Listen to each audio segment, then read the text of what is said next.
Hace 57 años los cubanos decían: viene Fidel Castro y la Sierra Maestra no tiene importancia. Aquí lo manejamos, salimos de este bárbaro de Batista, nos hacemos a Castro y a Castro después lo absorbe el sistema y convivimos con él. Hace 57 años se quedaron sin país. Lo que está abierto, lo único que está abierto en Cuba son las cárceles. Todo el sistema productivo cubano se arruinó. La gente vive en la miseria y han vivido lo que han podido vivir de regalo de la Unión Soviética, que les dio las millonadas de dólares que no ha repartido los Estados Unidos en toda América Latina, y han vivido últimamente de los regalos que les da el chavismo y el madurismo, es decir, han vivido de regalo, han sobrevivido de milagro. Ahora, cuando se les acaba el petróleo de Chávez y de Maduro, se preguntan: ¿y ahora de qué vivimos la mala vida que tenemos? Hace cerca de 20 años, los venezolanos decían: Chávez, eso no vale la pena, ese es un golpista, ese es un militar cheverongo que habla de cosas tontas y que habla de socialismos y que habla de tonterías. No vale la pena lo de Chávez, con tal de que salgamos de estos políticos corruptos, vámonos con Chávez. Perdieron el país y lo perdieron hasta el punto en que no tienen que comer. Los colombianos vivimos de espaldas a la realidad de que nuestros hermanos venezolanos no tienen que comer. El proyecto de inflación para este año es del 700%. Les acaban de subir el salario 50%. Luego le queda un 650% a los venezolanos para que puedan comer. Pero tienen un problemita, y es que, siendo tan altos los precios, van a los supermercados y no encuentran las cosas, porque el aparato productivo lo arruinaron, porque el campo lo destruyeron, porque no tienen con qué importar alimentos, y eso en el país más rico de América y uno de los más ricos del mundo, que es Venezuela. Los colombianos estamos jugando el mismo juego, el de los cubanos hace 57 años, el de los venezolanos hace 20, esto de que vienen las FARC y de que Juan Manuel Santos les está entregando el país y que va a haber distintas zonas de la nación entregadas a la guerrilla de las FARC. En fin, ahí vemos cómo nos vamos a batir. Los empresarios juegan el juego insensato que jugaron, por ejemplo, los empresarios con Hitler. Les parecía cheverongo Hitler porque les daba dinero a ganar, porque se apoyaba en ellos, y después pagaron con sangre, con dolor, con lágrimas el desvío que cometieron. Así son las cosas. Estamos hablando de una tragedia que no existe. No, la tragedia sí existe. ¿Y cómo se puede comprobar esa tragedia? Bueno, si ustedes fueron al mercado hoy, encontrarían que pueden comprar menos cosas porque los precios se subieron a las nubes. Si ustedes van a pagar impuestos, se dan cuenta de que el salario se les va pagando impuestos. Si ustedes tienen un carrito, se dan cuenta que no pueden mantener el carrito. Colombia está descuadernada, como diría en algún momento Carlos Lleras Restrepo, y el país está al borde de la quiebra, o está en la quiebra mismo. Las empresas del país no valen nada. Por ahí dijo el presidente Santos, alias Juanpa, que no vendería Ecopetrol. Pues no va a vender Ecopetrol porque no hay quien se lo compre. Ecopetrol no vale un peso. Hace 5 años Ecopetrol tenía un valor de cerca de 210 billones de pesos. Hoy no vale nada. Quebraron a Ecopetrol, regalaron a Isagen. El problema de Reficar es de unas dimensiones colosales, pero eso sí, estamos en condiciones de refinar un petróleo que no estamos produciendo. No sé si usted sabe, querido amigo, que el cálculo es que dentro de 5 años Colombia no tendrá una gota de petróleo, ni una. Habremos agotado todas las reservas en los próximos 5 años. ¿Esto es casualidad? ¿Puede ser un gobierno tan torpe como eso para producir estos resultados? Para destruir la clase media, para destruir la clase productiva, para que la gente se encuentre con que no tiene que comer. ¿O esto es voluntario?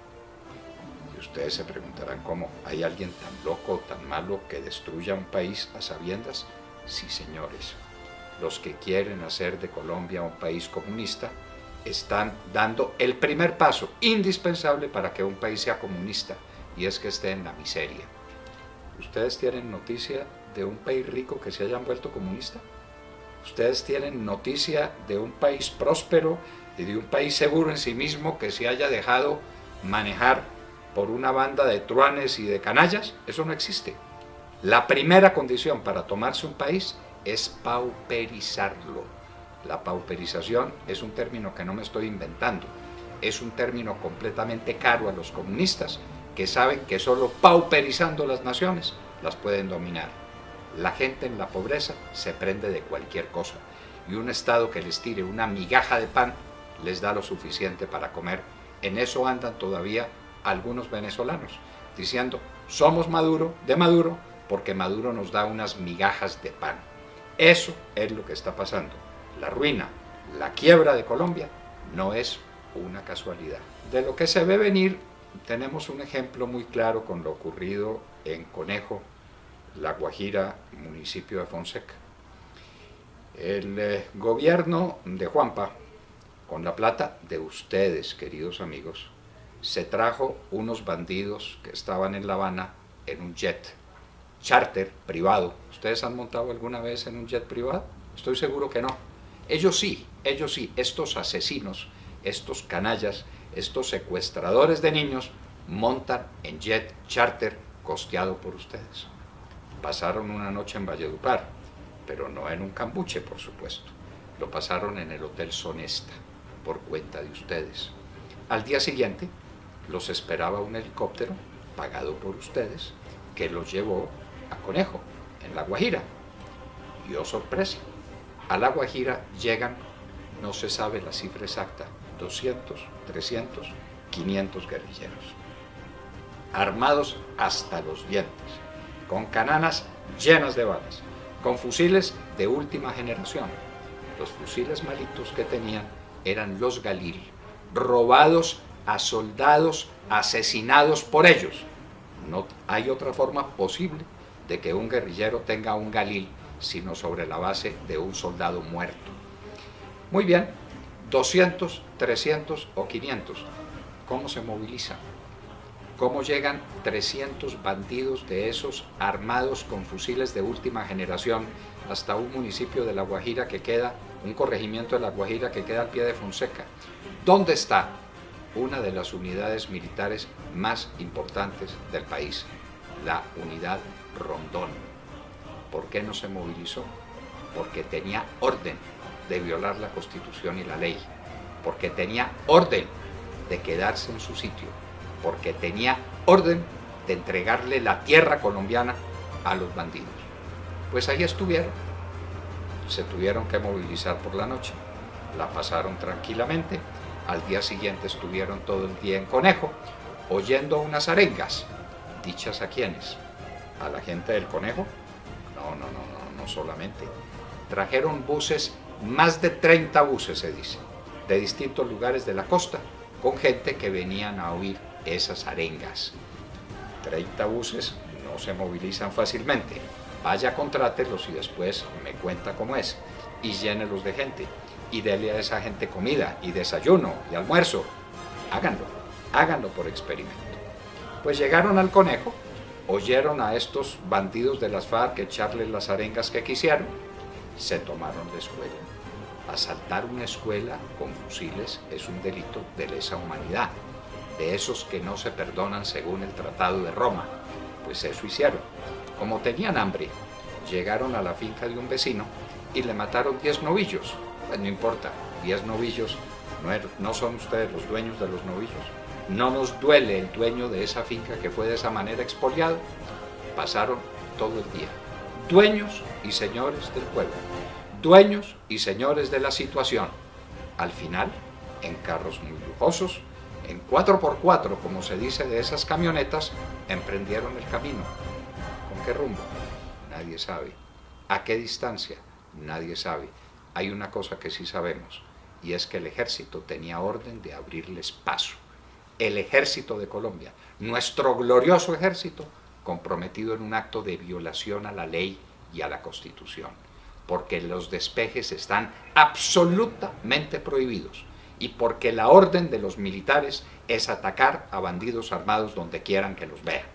Así pues, que en Conejo se dieron todas estas circunstancias, concentraciones inmensas de gente, los bandidos de las FARC hablándole a una población atónita que veía ante sus ojos que eso no era de ellos, que la tierra de ellos era de los guerrilleros, que les estaban advirtiendo: de aquí en adelante ustedes son de nosotros. ¿Pasó eso solamente en el Conejo? No, pasó en 5 lugares distintos del país: en el Caquetá, en Putumayo, en el Meta, solo que en Conejo los pillaron. Y una vez que los pillaron, salió Juanpa Santos, el presidente, que tenemos por desgracia, a decir: las FARC abusaron de nuestra credulidad. ¿Sí? ¿Quién los trajo en jet? ¿Sí? ¿Quién los albergó en un hotel de 5 estrellas? ¿Sí? ¿Quién se los llevó en helicóptero? ¿Sí? ¿Quién los tuvo días perdidos sin que nadie sepa dónde más estuvieron? ¿Dónde más cometieron atropellos? ¿Dónde más se comunicaron con grupos armados para lo que se viene, que es el dominio total del territorio nacional? De La Habana va a salir un acuerdo, dice, una convención, donde les van a entregar un número de territorios que nadie sabe cuánto es. A juzgar por los que van a venir a verificar el proceso, son por lo menos 18 lugares del país. No son 18 conejos, son mucho más grandes que esos 18 conejos. Nadie los quiere recibir. Ya dijeron los del Casanare que no los reciben. Ya los de Antioquia están en pie de lucha. ¿Quién quiere recibir a esos bandidos, a esos asesinos? Nadie. Santos está hablando de una guerra que no existe, cuando teníamos plena seguridad en los últimos días del gobierno de Uribe, y a lo largo prácticamente de los 8 años del gobierno de Uribe, nos están armando una guerra que calculan ellos que van a ganar, inclusive con la ayuda de nuestro ejército. Ellos calculan que nuestro ejército se va a unir a los bandidos. Lo que sigue, señores, es la esclavitud, la pobreza y el hambre. Ante estos acontecimientos dramáticos, ante estos hechos trágicos, el ciudadano del común, usted que me está viendo, me está oyendo, se pregunta: ¿yo qué puedo hacer? No puedo hacer nada. Sí podemos hacer. Si aquí se descubre que hay una fuerza nacional, si aquí se descubre que hay un país que no se quiere entregar, las cosas van a cambiar. La condición para que se instaure una tiranía es que hay un pueblo que se entrega sin luchar. ¿Y cómo la lucha? No los estamos invitando a actos heroicos ni a que tomen signos trágicos de la vida. Algo muy sencillo. El 2 de abril vamos a salir a marchar para decir que no estamos de acuerdo con el empobrecimiento del pueblo, con el manejo de la economía, con la carestía de la vida, con la quiebra de Ecopetrol, con la quiebra de Isagen, con la quiebra de Reficar, con los 4.000 millones de dólares que se robaron allá, con todos los acontecimientos que se están desarrollando que hacen que la vida de ustedes sea muy complicada. No se les olvide, los hijos de ustedes, los sobrinos de ustedes, los jóvenes, tienen una maleta lista para irse a cualquier parte. Prefieren irse a cualquier parte que quedarse en Colombia. ¿Qué podemos hacer? Les repito, darle a conocer a este gobierno y al mundo que no nos vamos a entregar. El 2 de abril habrá una marcha. Está convocada por el Centro Democrático, pero no es del Centro Democrático, no es de nadie. Realmente quienes invitan son esos anónimos colombianos que desde las redes sociales le dicen al otro: venga, caminemos. Caminemos porque no estamos de acuerdo. Caminemos porque no queremos vivir en una tiranía. Caminemos porque no queremos que los peores asesinos del continente en la historia, que son los miembros de las FARC, gobiernen a Colombia. Caminemos el 2 de abril. Es una oportunidad. Si algún día pasa lo que pasa, usted dirá orgulloso: al menos caminé el 2 de abril. Si usted no sale el 2 de abril a la calle, se dirá para usted mismo y para siempre y para sus hijos: tuve la cobardía de no salir el 2 de abril a caminar. Caminemos con alegría, caminemos con fe, pero digámosle al mundo que Colombia no es una tierra apta para los tiranos y que Colombia no será, como no ha querido nunca serlo, un país comunista.